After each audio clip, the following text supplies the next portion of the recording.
Good evening, visitors, and welcome to the Australian War Memorial's Last Post ceremony. My name is Sharon Bown, and joining us today from the Royal Australian Navy is Petty Officer William Carter. Today marks the 75th anniversary of the sinking of the 2nd 3rd Australian hospital ship Centaur. The merchant navy vessel was attacked at 4 a.m. on the 14th of May 1943, while on her second run from Sydney to Port Moresby. The freshly painted white hull was illuminated by powerful spotlights, and clearly visible around the hull was a thick green band broken in several places by large red crosses. While most people were asleep, a torpedo from a Japanese submarine struck Centaur's port side, hitting the oil fuel tank, which ignited in a massive explosion. Many of those not killed in the explosion or resulting fire were trapped as the ship started to go down bow first, and then broke in two. In just 3 minutes, Centaur was gone. Of the 332 people on board, including the civilian crew and medical personnel, only 64 survived. The following afternoon, an American destroyer, USS Mugford, assisted in recovering survivors. Occurring just 2 years after Centaur had rescued survivors of the German auxiliary cruiser Cormoran after it had been sunk by HMAS Sydney, the loss of the Centaur deeply shocked Australia. For many, this was further evidence that Australia faced a brutal and uncompromising enemy. Many Australians feared an invasion, and this attack was all too close to home.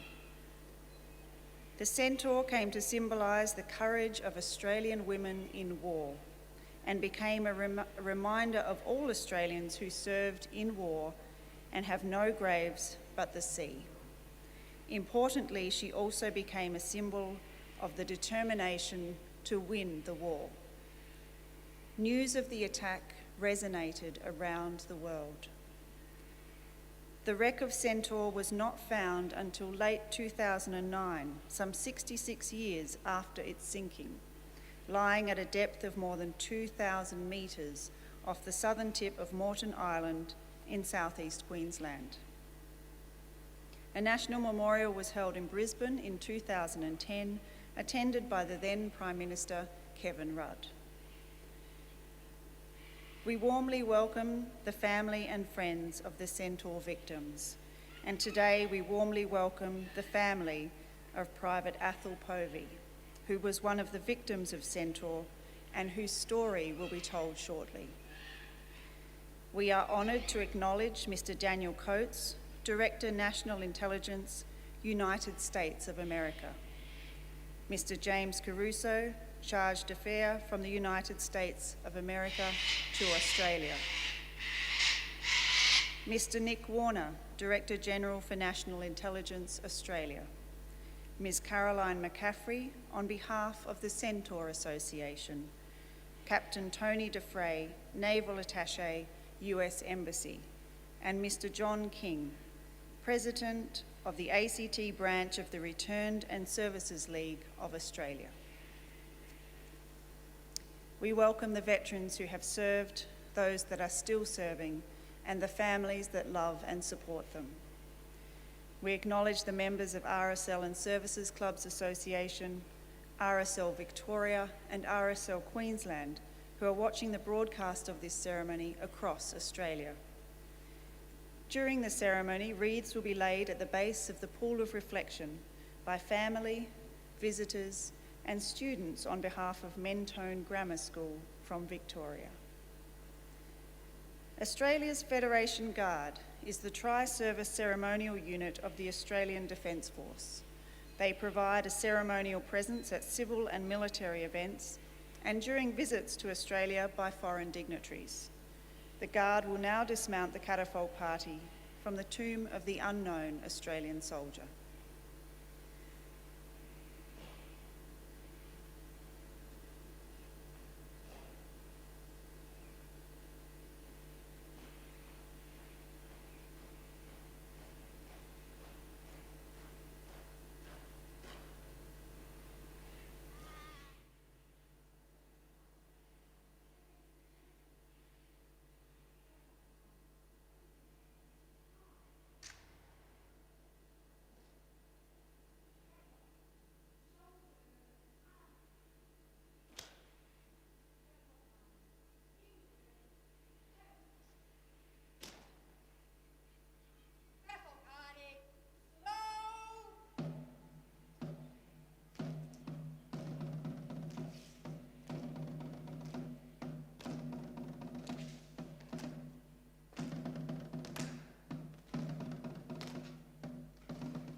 please stand for the national anthem.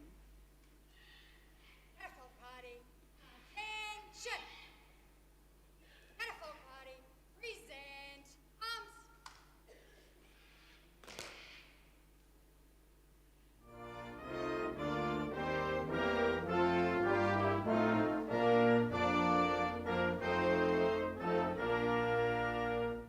Australians, oh, let us rejoice, for we are young and free. We've golden soil and wealth for toil, our home is earth by sea. Our land abounds in nature's gifts of beauty rich and rare. In history's page let every state advance Australia fair. In joyful strains then let us sing, advance Australia fair. Athol party, shoulder arms.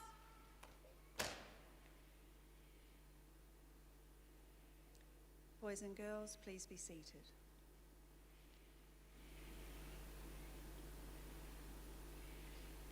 The Australian War Memorial was the vision of Charles Bean, Australia's First World War official historian. Bean landed with the Australian troops on Gallipoli and stayed with them at the front through to the end of the war. The idea of this national memorial and museum came to him at Pozieres, France, in the depths of the bloody fighting of 1916. Bean's idea was that this would be a place where families and friends could mourn loved ones buried in faraway places. It would also be a place that could help all Australians understand what these men and women had endured and what they had done for us. Bean's vision, to which we remain true, is best expressed as inscribed in the entrance to the memorial's galleries. Here is their spirit, in the heart of the land they loved, and here we guard the record which they themselves made. Tonight we will read the story behind just one of those on the Roll of Honour, which lists the names of more than 102,000 men and women who have given their lives for us in war and on operations for more than a century. But first, we present a lament, Flowers of the Forest. Wreaths and floral tributes will now be laid at the base of the pool of reflection.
Today we remember and pay tribute to Private Athol Richard Povey.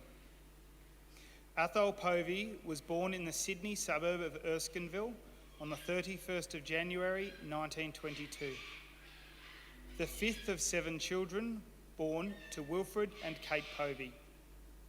He grew up on a property called Rockley at Annambo, just south of Captain's Flat in New South Wales.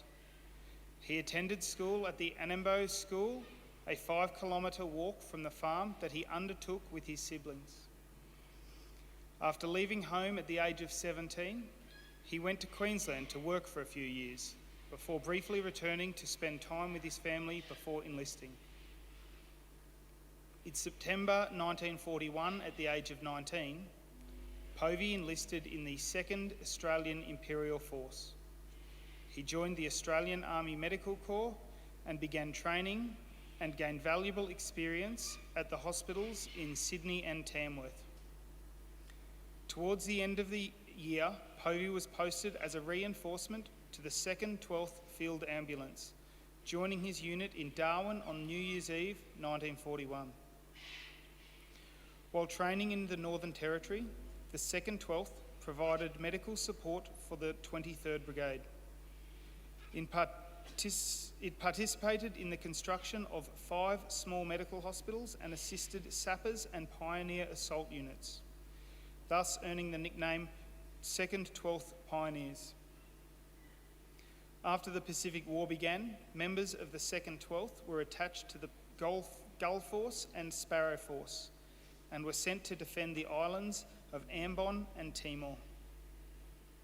Povey, however, spent some time in Darwin with the 2nd 4th Pioneer Battalion before rejoining the 2nd 12th, which had to be reinforced and rebuilt after the death or capture of so many who had served with Gull Force and Sparrow Force.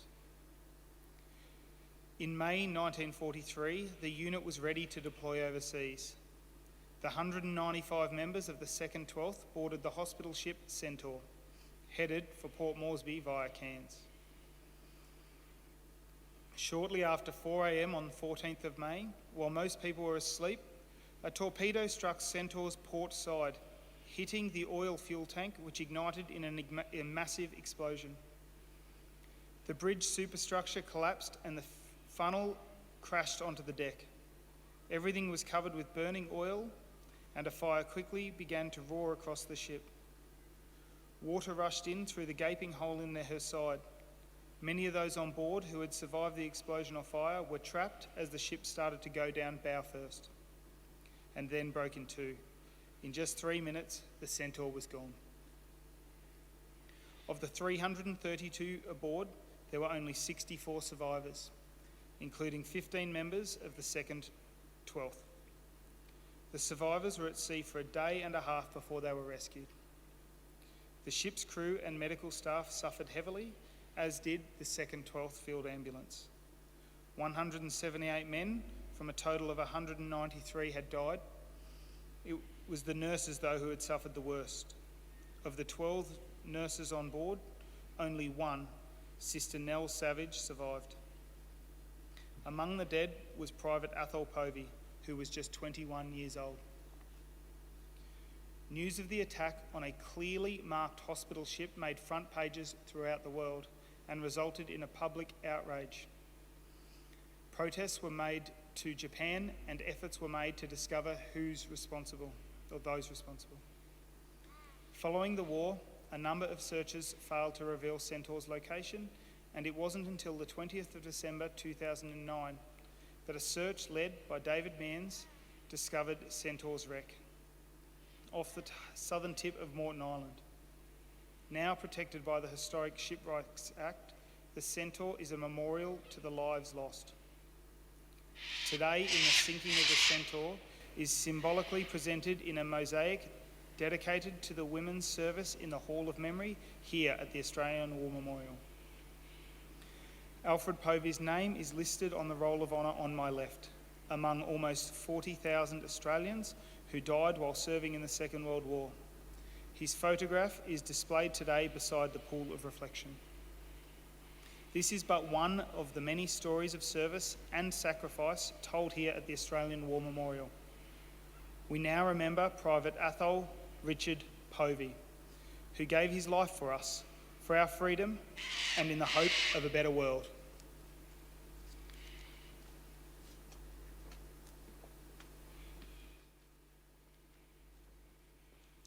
Please stand for the reading of the ode and the sounding of the last post.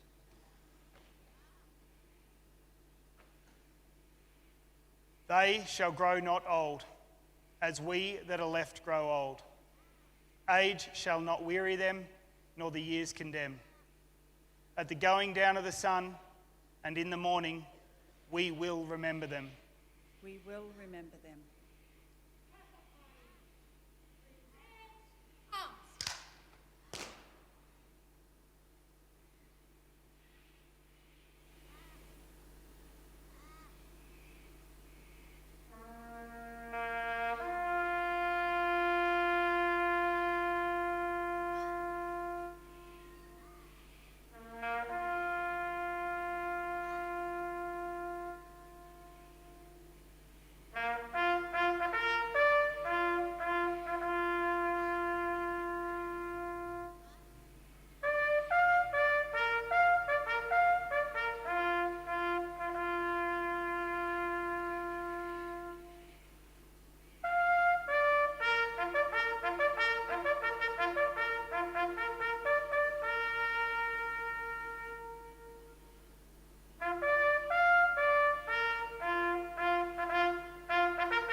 Lest we forget.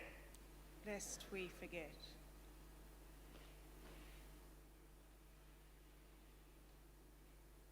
Catapult party, outwards, turn.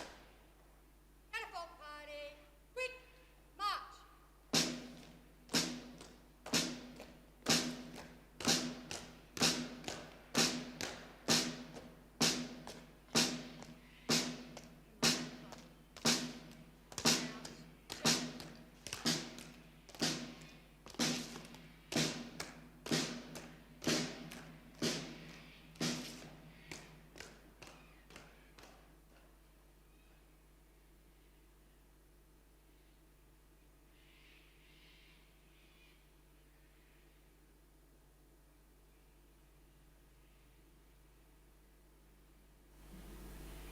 We leave you this evening with the words of the memorial's founder, Charles Bean. Many a man lying out there at Pozières or in the low scrub at Gallipoli, with his poor, tired senses barely working through the fever of his brain, has thought in his last moments, well, it's over. But in Australia, they will be proud of this. Ladies and gentlemen, girls and boys, that concludes the last post ceremony. We thank you all for visiting the Australian War Memorial, and we wish you all a very good evening. Thank you.